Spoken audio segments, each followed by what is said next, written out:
अस्सलाम वालेकुम सज्जनों बेलियो मित्रों वीरो भैन भरावो उम्मीद है तुसी सारे ठीक ठाक होणगे। अल्लाह ताला तुहानू एवें ही सलामत रखे, खुश रखे, हमेशा सेहतमंद रहो। अल्लाह ताला तुहाडी सलामती करे। अगे बातें अज इंतहाई दुखी अंदाज में व्लॉग बनाता पाया है। तुहानू पता है कि पूरे पंजाब की जिहड़ी सूरत हाल है इस टाइम तुहाडे सामने हैगी है। जो सैलाबी सूरत हाल है पूरे पाकिस्तान दे विच स्पैशली जिहड़ा पंजाब दे विच बहुत सारे इलाके तुहानू पता है मुतासर होए ने, जिहदे विच असीं सब तो पहले गल करांगे सियालकोट दी, नारोवाल दी, जफरवाल दी, लाहौर दी, उस तो इलावा सरगोदा दी, उस तो इलावा बाकी जिन्ने भी बेशुमार इलाके ने तुहाडे सामने ने कि उत्थे लोगों के घर तबाह हो गए, फसलां तबाह हो गई, जानवर रुड़ गए, लोगों दी कीमती चीज़ां पानी की नज़र हो गई, कीमती जानां का नुकसान हो गया।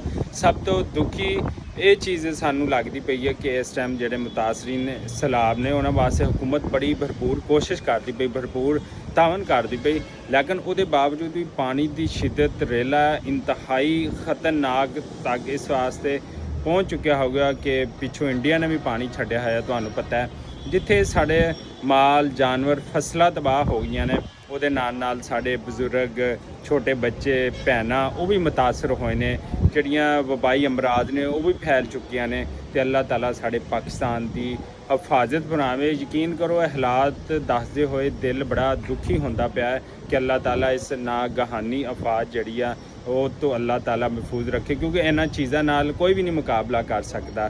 देखो जिन्ना कुछ हुकूमत कोल, हुकूमती इदारा कोल, चाहे वो रेस्क्यू आ, वो फौज हैगी, वो पुलिस हैगी आ, वो महकमा नात मुलाजमीन हैगे ने, साडियां मैडिकल टीमां हैगियां ने, बाकी सिविल डिफेंस के लोग हैगे, साढ़े जिन्ने भी मॉनिटरिंग करने वाले साढ़े रियासती इदारे ने भरपूर अपनी कोशिश करते पे कि लोगों की जान बचा सकिए, उनकी हेल्प कर सकिए। रात दिन साढ़े जिन्ने भी इदारे ने रेस्क्यू रिलीफ ऑपरेशन के जिन्ने भी इदारे हुकूमत के जिन्ने इदारे ने, स्टेट के जिन्ने इदारे ने, सारे जड़े कोशिश करते पे, लेकिन नामुराद पानी इन्ना ज़्यादा हैगा, इन्ना बहाव हैगा कि बंद टुटते पे ने।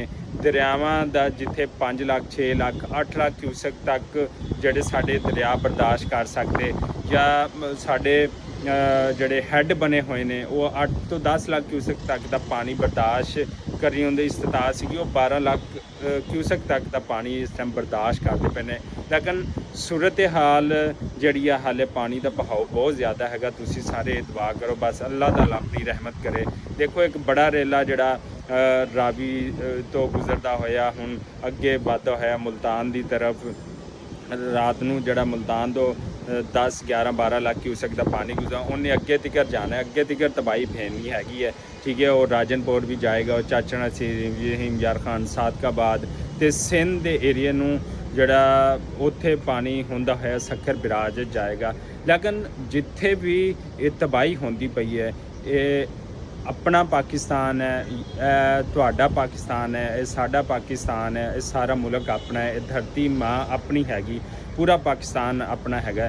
चाहे वो पंजाब आ, चाहे वो पेशावर आ, स्वाबी आ, बनेर आ, चाहे वो सिंध आ, चाहे वो बलोचिस्तान आ, तो अल्लाह ताला सारे इलाकियां दे विच अपना रहमो करम करे। बस तुसी ये दुआ करो कि साढ़े जड़े बजुर्ग ने, साड़ियां जड़ियां भैनां ने, साढ़े जड़े भरा ने, साड़ी खवातीन ने, साढ़े जड़ियां फैमिलियां ने, साढ़े जड़े बच्चे ने वो मुतासर जड़े हो रहे हैं, अल्लाह ताला उन्हां दी हिफाजत फरमावे, अल्लाह ताला उन्हां दी इज़्ज़तां दी हिफाजत फरमावे। अल्लाह ताला जड़ा ना उन्हां दा नुकसान होया, देखो नुकसान इन्ना हो चुका ना इस फसल बाड़ी का, इस खेती का, इस धरती माँ का, कि शायद असी 2 जंगा लड़ लेंदे कि जिन्ना साडा नुकसान हो चुका हैगा फसलों का, साढ़े डंगरां का, साढ़े घर बार का।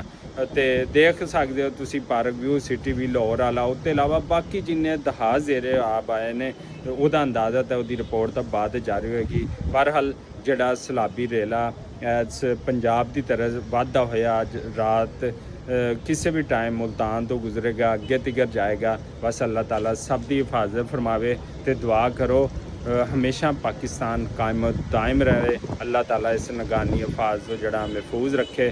तो सो हुकूमत तो भी अपील आ, चारे सूबियों तो भी एक अपील है कि सारे मिल के एक डैम बना लो, डैम बना लो, डैम बना लो। ये पूरी आवाम की एक पुरजी ਜ਼ੋਰ ਅਪੀਲ ਹੈਗੀ ਆ ਕਿ ਜਦੋਂ ਡੈਮ ਹੋਣਗੇ ਪਾਣੀ ਮਹਿਫੂਜ਼ ਹੋਏਗਾ ਸਾਡੀ ਇੰਨੀ ਤਬਾਹ ਕਿਸੇ ਸੂਬੇ ਦੇ ਵੀ ਹੋਏ, ਕਿਉਂਕਿ ਅੱਗੇ ਤੁਹਾਨੂੰ ਪਤਾ ਹਾਲਾਤ ਹੋਏ ਜਾਏ ਨੇ, ਮੁਸ਼ਕਲਾਤਾਂ ਨੇ, ਬੱਚੇ ਪੜ੍ਹ ਲਿਖ ਕੇ ਬੇਰੁਜ਼ਗਾਰ ਨੇ, ਰੋਜ਼ੀ ਨਹੀਂ ਹੈਗੇ, ਉਤੋਂ ਆ ਜਿਹੜੀ ਨਾਗਹਾਨੀ ਆਫਤ ਹੈਗੀ ਹੈ ਤੇ ਦੇਖ ਲਓ ਕਿੰਨੇ ਲੋਕ ਇਸ ਵਜ੍ਹਾ ਤੋਂ ਡਿਪਰੈਸ਼ਨ ਦਾ ਸ਼ਿਕਾਰ ਹੋਣਗੇ। ਸੈਲਾਬ ਗੁਜ਼ਰ ਜਾਏਗਾ, ਲੇਕਿਨ ਉਹ ਤਬਾਹਕਾਰੀਆਂ ਉਹ ਅਸੀਂ ਬਜ਼ੁਰਗਾਂ ਕੋ ਸੁਣਦੇ ਹੁੰਦੇ ਸੀ। 1973 ਦਾ ਸੈਲਾਬ, 1988 ਦਾ ਸੈਲਾਬ, 2010 ਦਾ ਸੈਲਾਬ ਤਾਂ ਅਸੀਂ ਖੈਰ ਖੁਦ ਦੇਖਿਆ ਹੈਗਾ, ਲੇਕਿਨ 2022 ਦੇ ਵਿੱਚ ਵੀ ਸੈਲਾਬ ਆਇਆ ਗਾ। ਲੇਕਿਨ 25 ਵਿੱਚ ਜਿਹੜੇ ਸਾਡੇ ਬਜ਼ੁਰਗ ਨੇ ਪਿਛਲੇ, ਉਹ ਕੁਝ ਕਹਿੰਦੇ ਪਏ ਨੇ ਕਿ 73 ਦਾ ਸੈਲਾਬ ਕੁਝ ਵੀ ਨਹੀਂ ਸੀਗਾ, 88 ਦਾ ਕੁਝ ਵੀ ਨਹੀਂ ਸੀਗਾ, ਲੇਕਿਨ ਆਹ ਜਿਹੜਾ ਸੈਲਾਬ ਹੈ ਜਿੰਨੀ ਤਬਾਹੀ ਫੇਰੀ ਆ, ਤੇ ਅੱਲਾਹ ਤਾਲਾ ਇਸ